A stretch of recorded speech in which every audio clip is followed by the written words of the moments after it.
I'm Isabel Miller. I'm a sophomore at Elon, and I have been diabetic since I was 13.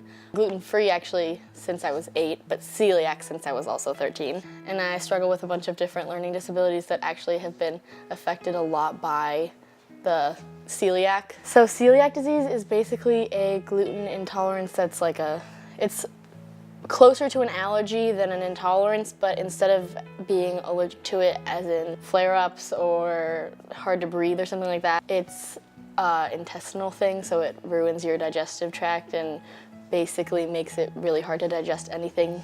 It's definitely really different living in college versus home with all of these health issues because, first of all, I don't have such an obvious support system. I have to go out of my way to find it, and cooking meals is way different just in general. So the dining halls at Elon are good in that they have gluten-free options, and that's really appreciated by everyone that needs that. With diabetes, I have to make sure I eat a certain amount of carbs every time I eat. Dining halls sometimes are difficult because I'll need to chug a bunch of soda just in order to make the meal complete, which isn't something that I would actually like to do. +7, the retail places, are nice on campus just because they're more of an online menu all the time. It's easy to figure out what I need to do.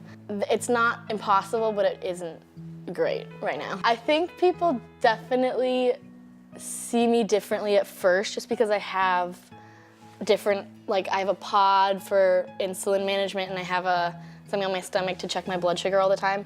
And especially in the summer when they're just out on my arm or on my skin or something, people get really nervous around them.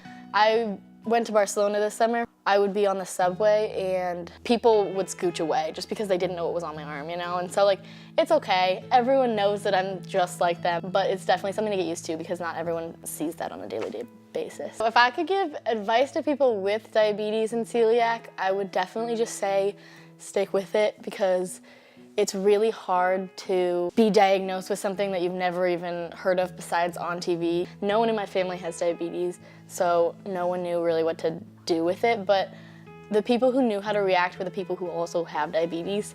And if you know that you can do it, which I know you can no matter who it is, someone's always gonna back you up and it's always gonna end up being okay.